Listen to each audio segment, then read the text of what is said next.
Welcome to Rants TV. Nandito po tayo ngayon sa kahabaan ng Marikina River, particularly dito sa Barangay Manggahan in Pasig City and Barangay Bagumbayan in Quezon City. Please samahan niyo po ako mag-update dito sa ongoing construction ng flood control project. Ito po yung update natin today, September 10, 2025. Ayan na po sa harapan natin. Full blast po ang construction dito. Sa left side ay Pasig City at dyan sa right side po ay Quezon City. Last 2 weeks dito po tayo nag-update at dito naman po tayo ngayon. At makita po natin yung progress talaga na ang laki na po ng pinagbago. Ayan o, may naka-ready na po dyan sa gilid para mag-assemble na po siguro sila dyan ng mga bakal at kung ano pa.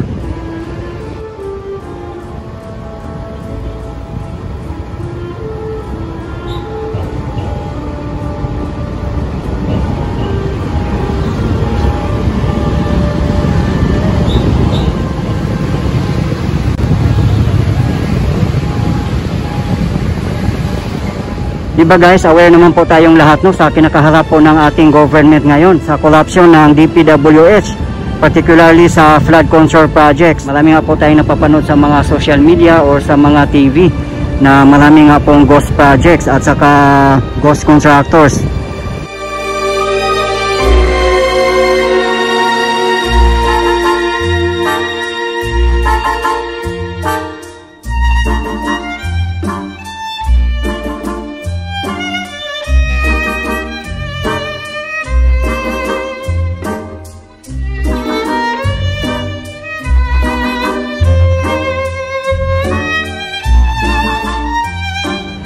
Based po doon sa mga comments ng ating previous video, majority po talaga sa mga kababayan natin, mas prefer na po nila na Japanese construction firms na lang ang kukunin natin sa mga national projects katulad ng flood control or di kaya Korean construction firm.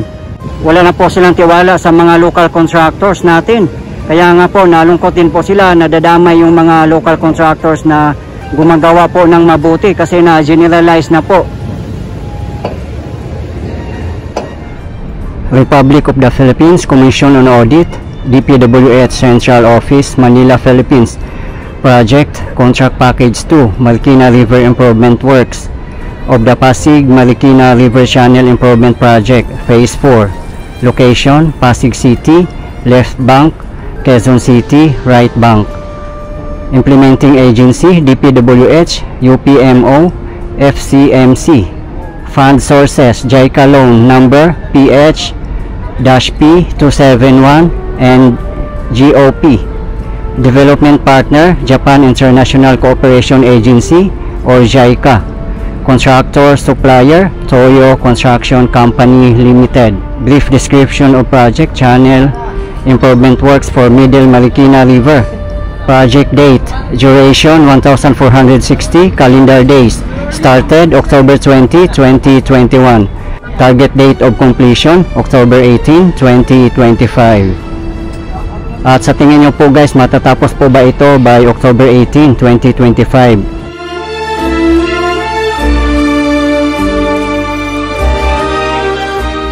Pinupuli nga din po ng mga kababayan natin ang mga workers dito sa mga Japanese construction firms ay complete gears po sila at naka-uniform pa.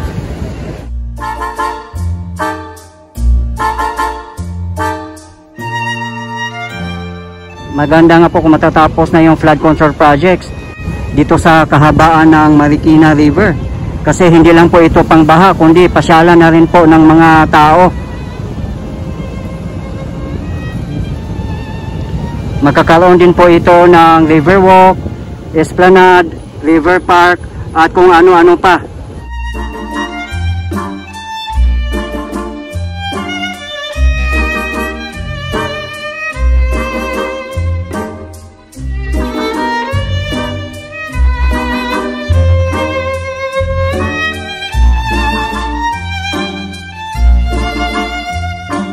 Makikita natin dito sa side ng Pasig City, napakalawak nga po ang may lupa dito.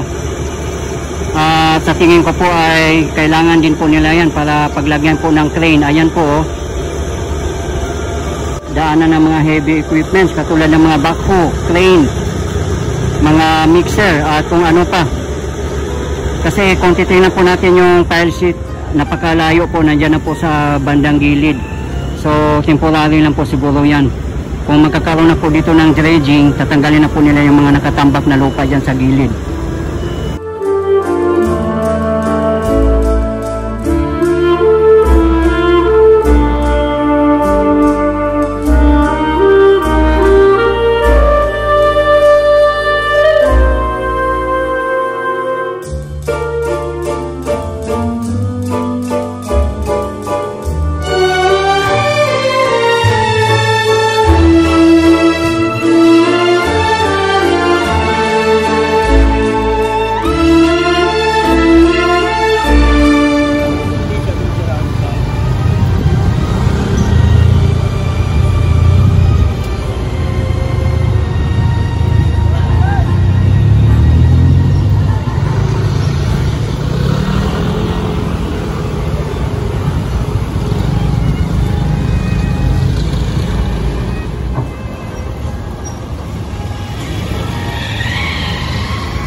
Diba guys, nakita na po natin yung pile sheet, oh.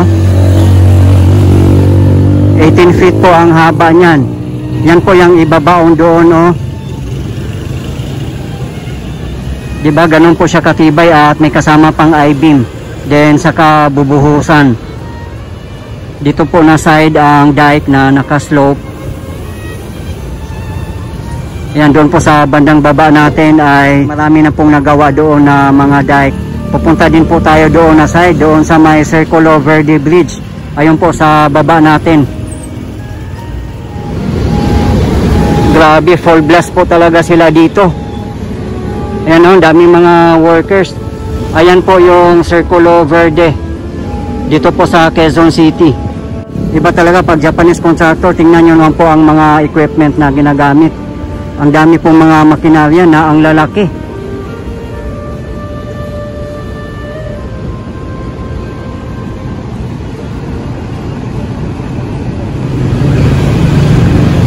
Yan, nakapile na yung mga pile sheet.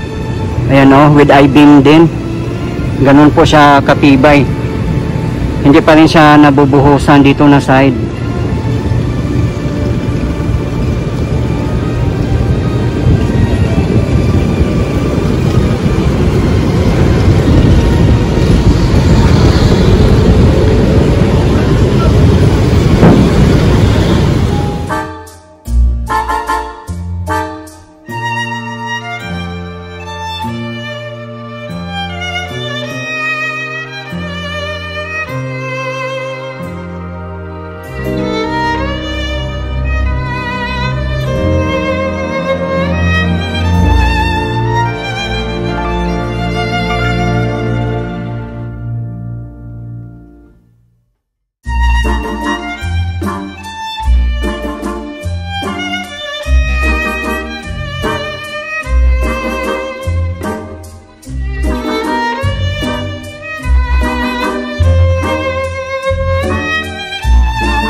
Yan guys, so tingnan nyo lang po yung pile sheet kung gaano po siya kahaba. Ibabaon po yan. Diba guys, nakikita naman po natin sa mga social media or sa TV na talagang nagbabaon lang po sila ng pile sheet na hindi naman po binubuhusan ng concrete. Substandard po, dito po talaga pulido ang pagkagawa. Ayan, doon lang po na side, oh, nagagawa namin po ang river walk doon. At yung dike po ay nakaslope. Kita nyo naman po, napakadaming bakal.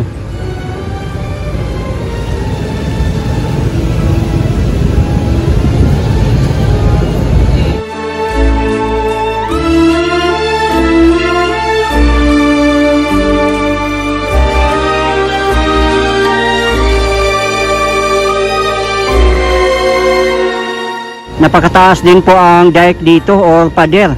Abutin po to sa 20 feet.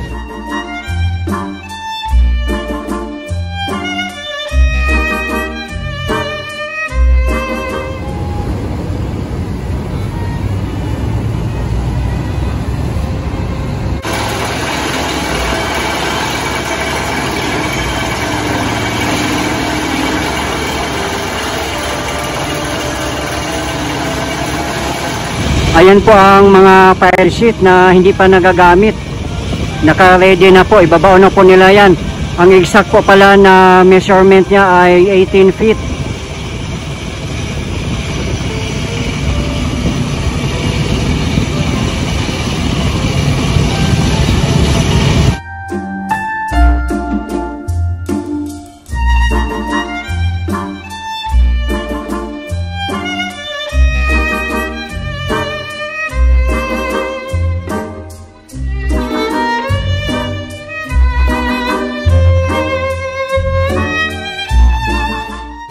Diyan yung side ng Pasig City at dito lang po sa side ang Quezon City. Kaliwaan po ang pagtatrabaho dito. Ang dami pong mga workers. Dito sa right side natin ay Manggahan, Pasig City. Doon lang po sa left side ay Bagumbayan, Quezon City.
Tingnan nyo naman po guys yung tile sheets. Sa labas ng tile sheet at nakababa doon sa tubig ay merong mga bato na naka-file. Naka-riprap siya. Ganun po siya katibay. Doble po ang protection niya. Doble tibay po.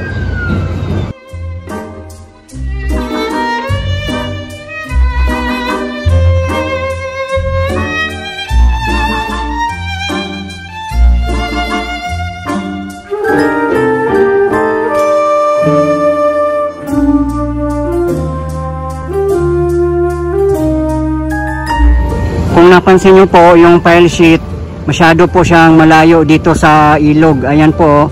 At meron po talagang bakante na lupa na parang kalsada na rin. I think temporary na po yung lupa dyan, yung malaking area. Tatanggalin din po siguro nila yan pag matapos na yung pile sheets at mabuhusan na. At importante din po yung may madadaanan yung mga heavy equipments katulad ng backhoe, mixer, mga dump truck at ano pang kailangan ng kalsada. Dito na side hindi pa yata nakakaroon ng dredging dito, so ibig sabihin mababaw pa ang river dito. Nandito tayo nag-update last 2 weeks. Yung nakita natin dati ay mga pile sheet pa lang po.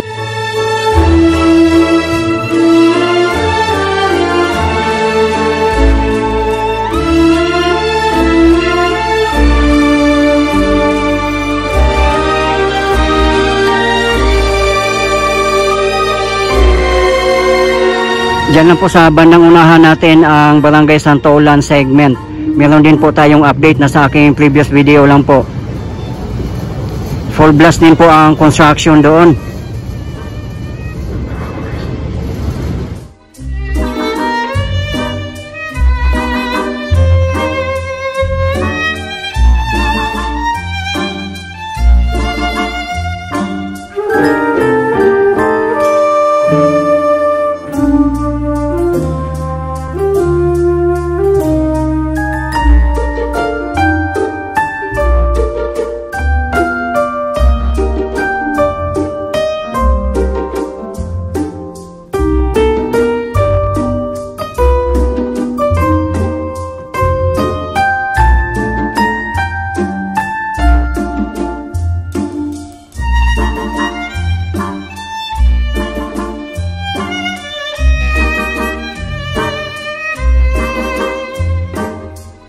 Doon lang po sa bandang taas natin ang Marikina Bayan, Barangay Tumana, Barangay Malanday, at sa may Marikina River Banks.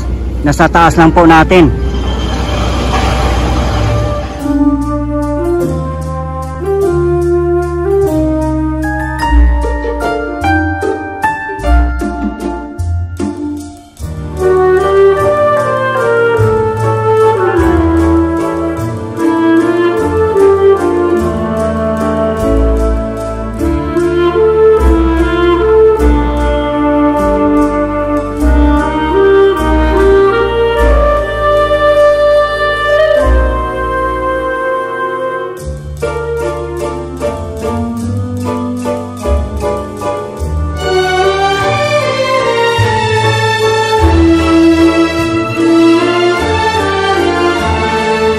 Nandito na po tayo sa Circulo Verde Bridge.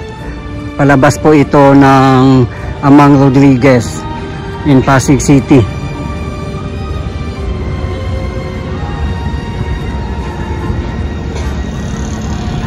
Ayan, dito na po tayo sa side ng Circulo Verde. Ayan, tingnan nyo naman po ang bakal, oh, bumabaha po ang dami. At napakakapal po na pader.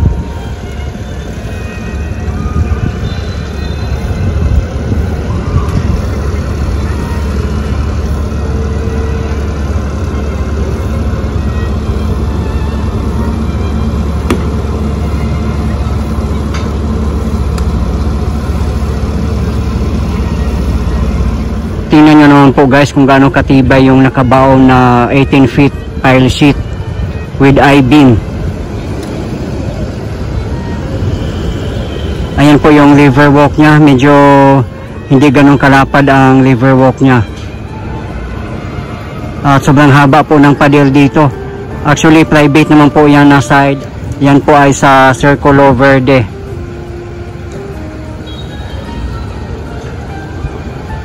Ayan po ang Circulo Verde. Residential and commercial area din po yan dyan.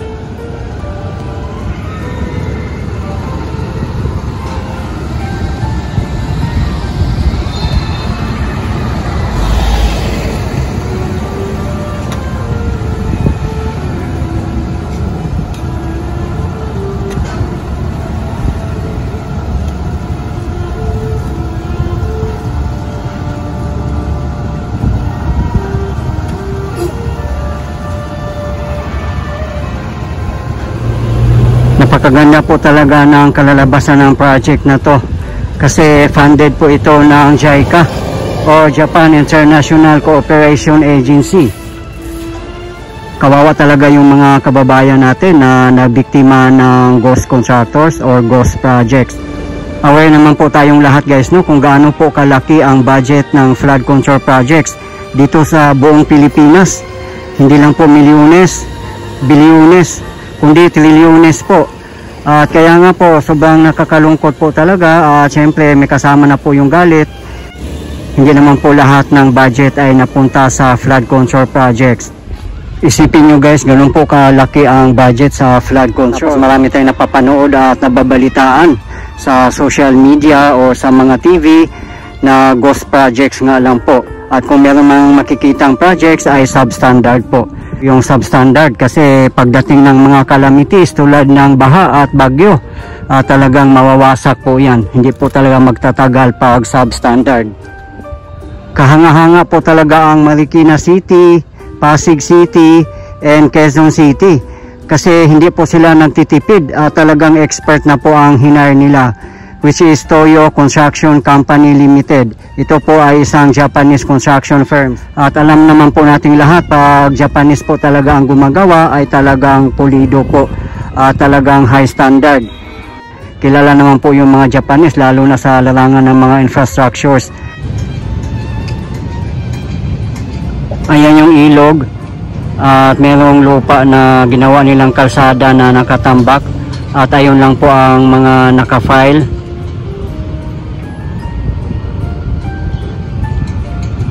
So sa tingin ko po ay temporary lang po yung parang kalsada nila ginagawa dito na nakatambak ng mga lupa.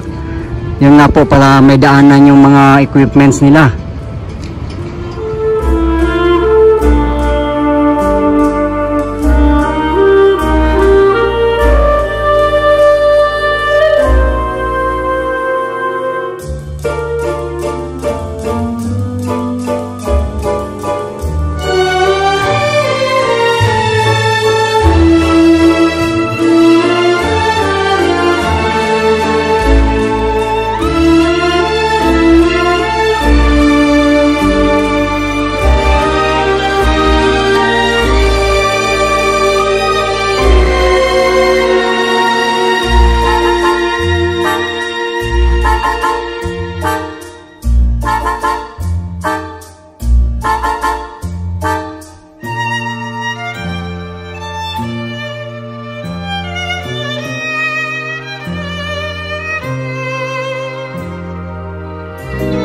Sa mga hindi po nakakaalam, ang developer po ng Circulo Verde ay Ortigas Land. At napakaganda nga po ng tulay nila dito. Ito po ay isang private. Meron pong timing din dito.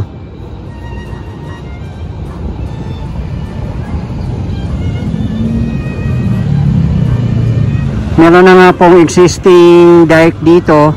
Ayan o, lumang-luma na, talagang titingnan natin na matagal na po yan. Hindi na po ganun katibay yan. Kaya gumawa po sila ng panibago. Ayun po. At makikita po natin dito na napakakapal po talaga at tad-tad po ng mga bakal.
Ang laki po ng gate dito sa Manggahan Floodway.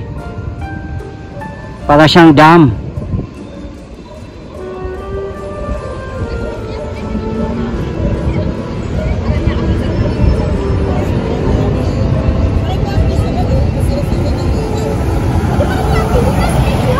Nakokontrol na po nila dito ang tubig baha. Meron din pong exit dyan. Oh. Yan po ay Marikina East Bank. Dadaan po yan doon sa Parklinks and Bridgetown. Dire-diretso na po yan papuntang Pasig River. So ito po yung kahabaan ng Marikina River. Ayan po ang pinakadulo na ginagawa po nila. Connection po yan papuntang Parklinks and Bridgetown. Guys, ito po yung latest update natin ngayon dito sa ongoing construction ng flood control project dito sa Barangay Manggahan in Pasig City and Barangay Bagumbayan in Quezon City segment. As of today, September 10, 2025. Maraming salamat po sa patuloy na suporta at panonood ng aking mga videos. I really appreciate po. At hindi po ako magsasawang i-update kayo, lalong-lalo na po sa mga government infrastructures. Mabuhay ang Pilipinas. Okay guys, thank you for watching and keep safe everyone.